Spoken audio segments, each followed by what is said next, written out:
De bem com você, já está de volta e hoje a gente está conversando aqui sobre os transtornos de ansiedade, né? Para a gente entender melhor quais são eles, como que a gente pode conviver com eles e ter uma vida mais saudável, mais tranquila, com qualidade, apesar desses transtornos. Doutor Bruno, a gente falava antes do intervalo a respeito da duração e você falou também a respeito do prejuízo, né? O que pode ser considerado como fator de prejuízo mesmo? O que é o alerta, né, desse prejuízo? O alerta eu acho que a gente podia começar com o primeiro, que seria o sofrimento, né? A pessoa começa a gerar um sofrimento naquela pessoa. Então, assim, eu estou preocupado lá com uma prova, com algo, aquilo, enfim, passa a prova, eu não fui bem, esse sofrimento ele continua, um sofrimento intenso, onde a pessoa começa é um sofrimento mesmo, seria um, e também prejuízos na funcionalidade dessa pessoa. Então, ela começa a ter prejuízos, por exemplo, de memória, de concentração, a velocidade do raciocínio dela é até contraditório, porque a ansiosa ela está mais acelerada, mas ela começa, é uma aceleração, mas que ela não produz. Então, muitas vezes ela fica com diversos pensamentos, olha, eu tenho que fazer várias coisas ao longo do dia e não faço nada.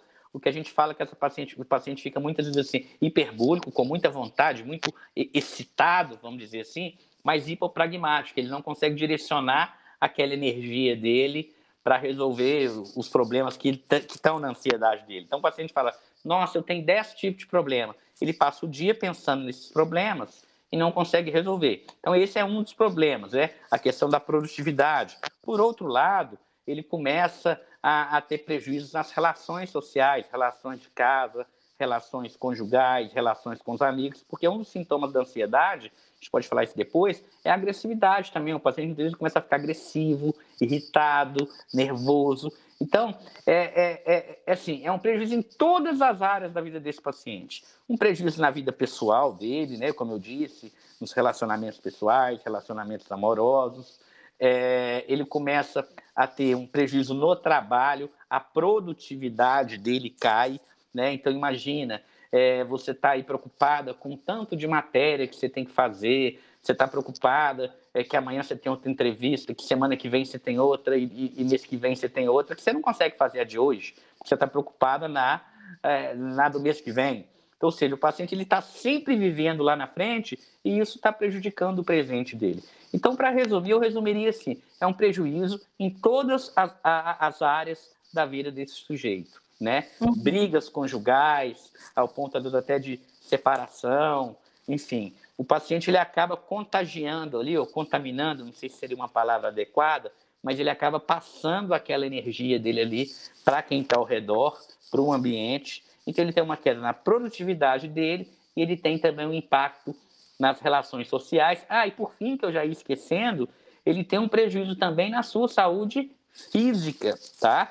Ansiedade, ela pode ser considerada, inclusive, um fator de risco para doenças cardíacas. Não que ele vai ter uma crise de ansiedade e vai desencadear, mas uma ansiedade crônica não tratada, ela aumenta a chance da pessoa ter diversas doenças físicas, como as doenças cardíacas, agrava, por exemplo, as doenças autoimunes, ela mexe com o sistema imunológico. Ao longo prazo, pode aumentar a chance da pessoa ter câncer, inclusive. Isso é uma coisa muito pouco falada. Mas a gente pensa que os transtornos de ansiedade, que os transtornos mentais são doenças da mente. Mas isso é uma verdade parcial, porque é uma doença do corpo todo. Não é uma doença só da mente, porque quando a mente adoece, o corpo ele sente isso. E se isso ficar por muito tempo, você pode, inclusive, ter um grande aumento de ter doenças. Diabetes é uma doença que pode estar associada, tanto às vezes você tem uma dificuldade de controlar ali a glicemia por um paciente que está ansioso. Hipertensão, por exemplo, a pessoa às vezes não consegue controlar a pressão, você trata a ansiedade dela, a pressão normaliza, a vida do cardiologista fica um pouco mais fácil, muitas vezes, quando você trata isso. Então, assim, é uma série de consequências. E eu acredito também que tenha o contrário, né? As pessoas às vezes são conhecidas por serem estressadas, normalmente irritadas, mas aquilo já é um sintoma, talvez, de um transtorno de ansiedade, mas que as pessoas têm aquilo, o próprio paciente tem aquilo como uma característica, e o contrário acontece, né? Quando os sintomas, quando o corpo fala, opa, tem alguma coisa errada comigo e começa a pipocar a doença pelo corpo todo, esse transtorno pode ser diagnosticado dessa outra forma, então, né? Sim. Aí a gente está falando talvez até de um tema, a somatização, as doenças psicossomáticas. Sim, muitas vezes o paciente ele começa, na verdade, por exemplo, o ataque de pânico, que é um dos transtornos de ansiedade, raramente o paciente ele procura um psiquiatra primeiro. Normalmente ele vai numa unidade de emergência, ele vai num cardiologista falando, olha, eu estou infartando, eu estou com dor no peito, eu estou com isso. Às vezes o paciente muitas vezes vai no dermatologista, com mancha em pele, enfim. Na grande maioria das vezes, esse paciente ele não procura o psiquiatra. Ele procura um profissional de outra área, porque ele acha muitas vezes que ele está com outro transtorno. Outro aspecto também, paciente às vezes que tem transtorno de ansiedade generalizada, ou essas ansiedades crônicas, o paciente muitas vezes ele acha que aquele é o jeito dele. A esposa, ou ele fala, não, eu sempre fui muito nervoso, eu sou assim, eu sou não sei o quê. E aí depois, quando você trata, ele fala, meu Deus, eu fiquei 20 anos de um jeito, né, que eu não sabia que isso era um problema. E agora que eu estou tratando, minha vida melhorou, assim, da água para o vinho, vamos dizer assim. Então, muitas vezes o paciente ele tem sintoma, ele tá aquilo nele, mas às vezes até consegue levar uma vida, como eu disse, que interfere na funcionalidade, mas muitas vezes o paciente, às vezes, ele anda no limite da funcionalidade dele. Ele continua levando a vida dele, mas ele leva uma vida arrastada.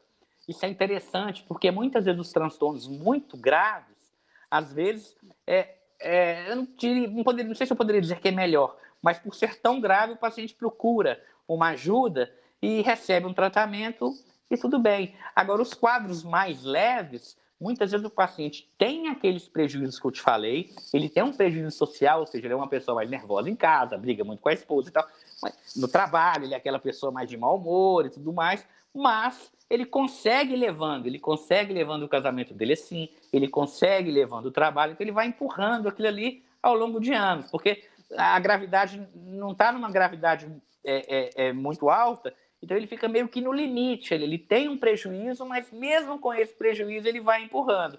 E aí quando você trata um paciente desse, ele mesmo estranha, ele fala, meu Deus, né, eu devia ter feito isso anos, eu passei anos da minha vida assim, e agora que eu estou vendo que isso... E aí normalmente é quando começa a perder o controle da situação, aí ele procura e aí ele descobre que ele viveu às vezes uma vida inteira assim, de uma forma que ele poderia viver de outra. Sim. Doutor Bruni, o que me preocupa quando a gente vem falando desses assuntos relacionados à saúde mental, nesse caso específico, ansiedade, eu penso muito em crianças e adolescentes. Por quê? A adolescência, especificamente, é uma fase mais complicada.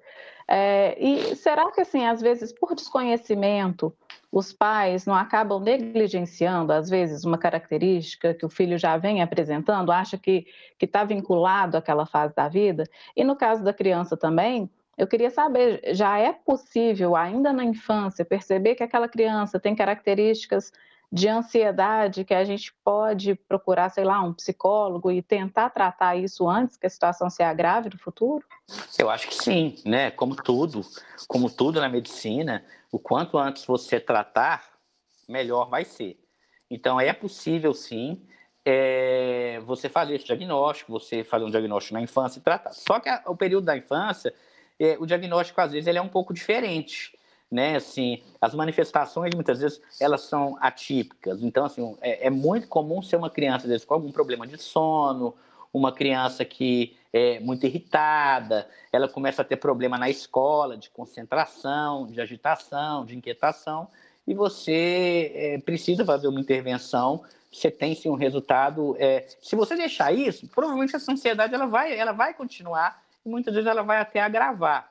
Então, é possível sim. E atualmente, talvez até por conta de eletrônicos, equipamentos por conta de equipamentos eletrônicos, essas coisas todas, e isso às vezes acaba deixando essas crianças mais aceleradas. Ela começa a jogar um joguinho, perdeu aquela fase, já muda para o outro, já está naquele ali, já muda para o outro. A gente está vivendo um processo de mudança tecnológica e isso realmente está acelerando demais as pessoas, Uhum. principalmente as crianças. E no caso dos adolescentes? Os adolescentes também, o que eu falei para a criança vai para os adolescentes. Só que na adolescência a gente tem um descompasso, né, entre a formação, a própria formação cerebral, grosseiramente essa parte da frente aqui, que é a parte, o córtex pré-frontal, que está associado com a razão, da gente raciocinar bem, e a gente tem um sistema límbico que está mais ligado às emoções. Na fase do desenvolvimento, o sistema límbico ele começa a desenvolver de uma forma mais acelerada que o córtex pré-frontal. Por isso que muitas vezes o adolescente ele é tido como inconsequente, porque a parte do cérebro dele ligada às emoções, ligada à felicidade, à vida intensa, ela está sendo muito mais desenvolvida do que a parte ligada com a razão. Então ele é muito mais emocional do que racional. Ok. Então a gente vai fazer mais uma pausa aqui, que daqui a pouco eu quero perguntar muitas outras coisas, entrar de fato nos transtornos, né? Falar dos transtornos de ansiedade. O De Bem com Você vai para mais um intervalo, mas a gente volta já já.